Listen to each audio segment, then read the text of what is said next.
September 19, 1940. Warsaw, Poland. German occupied territory. The Nazi occupation is brutal. Random street roundups happen daily. German soldiers cordon off blocks, grab any able-bodied Polish men they find, and ship them to concentration camps. Everyone knows to avoid these roundups. Stay indoors. Hide. Run. Except for Witold Pilecki. This 39-year-old Polish cavalry officer stands on a street corner watching a Nazi roundup approach. His friends are with him. They're planning to escape through a back alley. But Pilecki doesn't move. "Go," he tells them. "I'm staying." They think he's insane. The Germans are literally marching toward them, grabbing men off the streets. Why would anyone volunteer for that?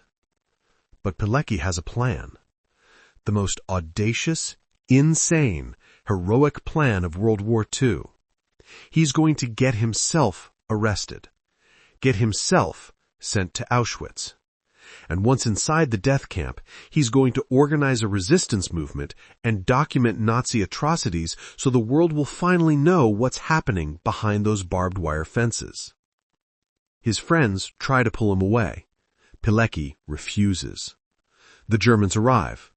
They see Pilecki, a strong, healthy male, perfect for slave labor. They grab him.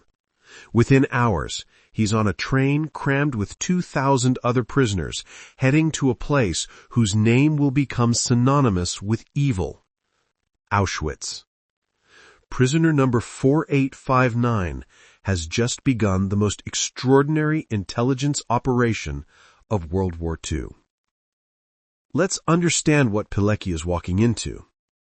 In September 1940, Auschwitz is still relatively new. It opened in June, but it's already a nightmare. It's not yet the industrial death camp with gas chambers that it will become. That horror is still 2 years away. Right now, Auschwitz is a concentration camp designed to break prisoners through forced labor, starvation, disease, and systematic brutality. The mortality rate is staggering. Prisoners are worked to death building the camp itself. They're given starvation rations, watery soup, and a piece of bread that wouldn't feed a child. They sleep packed together in unheated barracks. Disease is rampant. Beatings are constant and random.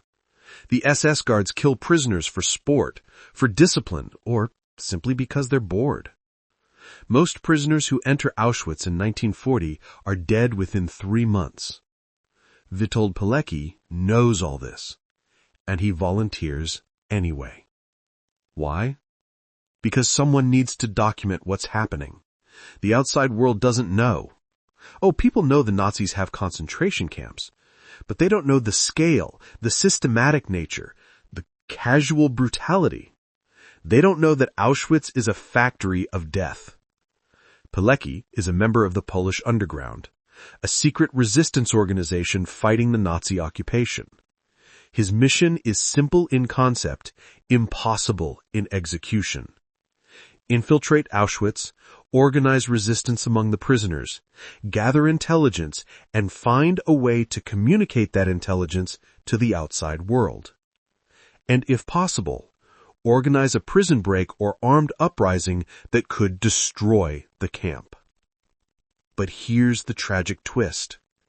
He'll succeed in his mission. The world will ignore his warnings, and after surviving Auschwitz, he'll be executed by the very people he fought to save. But Pilecki's larger goal is intelligence gathering. He needs to document what's happening at Auschwitz and get that information to the Polish underground on the outside. The challenge is immense. Auschwitz is sealed. Guards watch everything. Mail is censored. Visitors are rare and monitored. How do you smuggle information out of a death camp? Pilecki develops a network.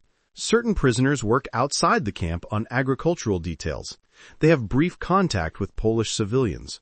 Messages can be passed, tiny slips of paper hidden in clothing, memorized verbal messages, coded communications. It's incredibly dangerous. If caught, the punishment is torture and execution, often with the entire work detail killed as collective punishment. But slowly, information begins to flow out. Reports about conditions in the camp, numbers of dead, names of SS officers involved in atrocities, details of the camp layout, everything the underground might need for a rescue operation. By 1942, the camp is changing. More prisoners arrive daily, not just Poles, but Jews from across Europe, Soviet POWs, political prisoners, Roma, homosexuals. The camp expands. And then the killing becomes industrial. Pilecki witnesses the first experimental gassings of Soviet POWs using Zyklon B in September 1941. He watches as the Nazis build what they call bunkers, primitive gas chambers. He sees trainloads of Jews arrive, go through selections, and disappear into these buildings. He understands what's happening, even if the full scope isn't yet clear. Auschwitz is transforming from a concentration camp into an extermination camp. The scale of the killing is beyond anything Pilecki could have imagined. He intensifies his intelligence gathering. His reports become more urgent. The world needs to know. An armed intervention is needed. If the Allies bomb Auschwitz, they can stop this genocide. But getting these reports out is increasingly difficult. The camp security tightens. SS counterintelligence is hunting for resistance cells. Several of Pilecki's contacts are discovered and executed. By spring 1943, Pilecki realizes something terrible. His reports are reaching the outside world, but nothing is happening.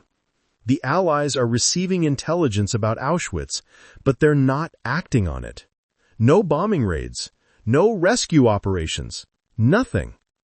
Pilecki faces a crisis of faith. He's been in Auschwitz for 2.5 years. He's witnessed thousands of deaths. He's risked everything to document this genocide, and the world is doing nothing. He makes a decision. He needs to escape. If his written reports aren't believed, he'll deliver the testimony in person. He'll tell the Allies exactly what's happening, look them in the eye, and demand action. April 26 to 27, 1943. Pilecki and 2 other prisoners, Jan Redje and Edward Czesielski, execute their escape plan. They've been assigned to a work detail at a bakery outside the main camp. They've spent weeks preparing, gathering civilian clothes, studying guard patterns, planning their route. At the designated moment, they overpower a guard, steal his weapons, cut through the perimeter, and run. The alarm sounds immediately. SS guards, dogs, searchlights, the full manhunt begins. But Pilecki and his companions have a head start. They run through the night, using prearranged safe houses set up by the resistance network Pilecki himself helped organize. Local Polish civilians hide them, feed them, provide civilian clothes. After several close calls and days of running, they reach Warsaw. Pilecki has escaped Auschwitz, one of 144 prisoners to successfully escape during the entire operation of the camp, out of 1.3 million people sent there. He immediately reports to the Polish underground leadership. He writes a comprehensive report, known as Witold's Report, documenting everything he witnessed at Auschwitz. The systematic murder, the gas chambers, the selections, the medical experiments, the scale of the genocide. This report is transmitted to the Polish government in exile in London, which passes it to the British and Americans. And here's where Pilecki's story becomes a tragedy. The Allies don't believe him. Or rather, they believe something terrible is happening, but they don't grasp the scale. Auschwitz sounds too horrific to be true. Pilecki's testimony is so extreme that Allied intelligence analysts think he must be exaggerating. No modern nation could be conducting industrialized genocide. It's too barbaric, too impossible. The Americans and British decide that the best way to help prisoners at Auschwitz is to win the war quickly. They won't divert bombers from strategic targets to bomb the camp. They won't attempt rescue operations. The Jewish prisoners, Soviet POWs, Polish resistance fighters, they'll all have to wait for liberation. Pilecki is devastated. He risked everything. He spent 945 days in hell gathering evidence. And the world shrugs. But he doesn't give up. If the Allies won't act, the Polish underground will. August 1st, 1944, the Warsaw Uprising begins. The Polish Home Army, believing Soviet forces are about to liberate Warsaw, rises up against the German occupation. Pilecki fights in this uprising as a soldier. The uprising lasts 63 days. It's brutal, desperate urban warfare. The Soviets, despite being close enough to help, deliberately halt their advance and watch as the Germans crush the Polish resistance. Stalin wants Poland weakened, so it will be easier to install a communist puppet government after the war. The Warsaw Uprising fails. Over 200,000 Polish civilians are killed. The city is destroyed. And Pilecki, along with surviving resistance fighters, is captured by the Germans. But Pilecki hides his identity.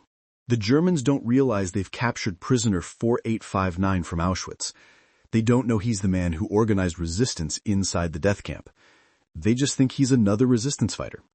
Pilecki survives the rest of the war in various POW camps. He's liberated by American forces in May 1945.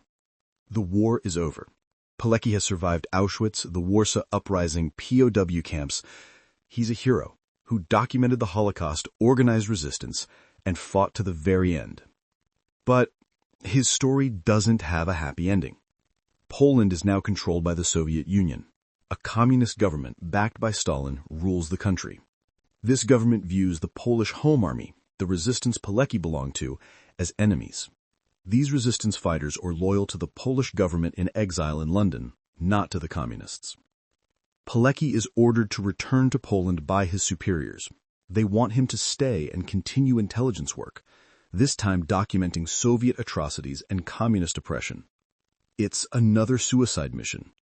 Pilecki knows the risks, but once again, he accepts. 1945 to 1947, Pilecki operates undercover in communist Poland, gathering intelligence on Soviet activities, documenting arrests and disappearances of former resistance fighters. He reports to the government in exile in London via underground channels. But the communist secret police are hunting for Home Army members. In May 1947, Pilecki is arrested. He's tortured. The communist interrogators want him to confess to being a Western spy, to betray other resistance members, to admit to crimes against the communist state. Pilecki refuses. Despite torture that breaks many men, he gives up minimal information and protects his colleagues. He's put on a show trial. The charges are fabricated: espionage for Western powers, planning to assassinate communist officials, various crimes against the state. The verdict is predetermined. May 25, 1948, Witold Pilecki is executed by a shot to the back of the head in Mokotów prison in Warsaw. He's 47 years old. His body is dumped in an unmarked mass grave. His family isn't told where. The man who volunteered for Auschwitz, who survived 945 days in hell, who organized resistance against the Nazis, who documented the Holocaust, is murdered by the communist regime he tried to warn the world about. For decades, Pilecki's story is suppressed by communist Poland. His name can't be mentioned. His reports are hidden. He's declared a criminal, an enemy of the state. His family lives under suspicion and harassment. Only after the fall of communism in 1989 does Pilecki's true story begin to emerge. His reports from Auschwitz are published. Survivors come forward with testimonies about the resistance he organized. Historians piece together his extraordinary life. In 1995, Pilecki is posthumously rehabilitated by the Polish government. In 2006, he's awarded the Order of the White Eagle, Poland's highest decoration. In 2013, he's promoted posthumously to the rank of colonel. Today, Witold Pilecki is recognized as one of the great heroes of World War II. Books have been written about him, monuments erected. His name is known. But during his lifetime, he died a prisoner, labeled a traitor, buried in an unmarked grave. That's the final tragedy of Witold Pilecki's story. He volunteered for Auschwitz because he believed the world would care, would act, if only they knew the truth. He risked everything to document genocide. And when he delivered that truth, the world did nothing. The Allies had Pilecki's reports by 1943. They knew about the gas chambers. They knew about the mass murder. They chose not to bomb Auschwitz because it wasn't strategically important enough. How many lives could have been saved if they had acted on Pilecki's intelligence? How many trains full of Jews could have been stopped? How many gas chambers destroyed? We'll never know. And that question haunted Pilecki until his death. In one of his last letters before his execution, Pilecki wrote, "I have tried to live my life in such a fashion that in my final hour I can rather rejoice than fear." He faced execution calmly, having never betrayed his principles, never compromised his mission, never stopped fighting for what he believed was right. Today, when we remember Auschwitz, we should remember Witold Pilecki, the man who walked voluntarily into hell because someone needed to bear witness. The man who proved that even in the darkest places, resistance is possible. The man who survived Auschwitz only to be killed by the people he fought to save. His story is one of extraordinary courage and devastating tragedy. Of a man who understood that bearing witness to evil, documenting it, exposing it, that matters, even if the world doesn't listen. Witold Pilecki volunteered for Auschwitz. He survived Auschwitz, he documented the Holocaust, and for this he was executed. That's not the ending his story deserved, but that's the ending history gave him.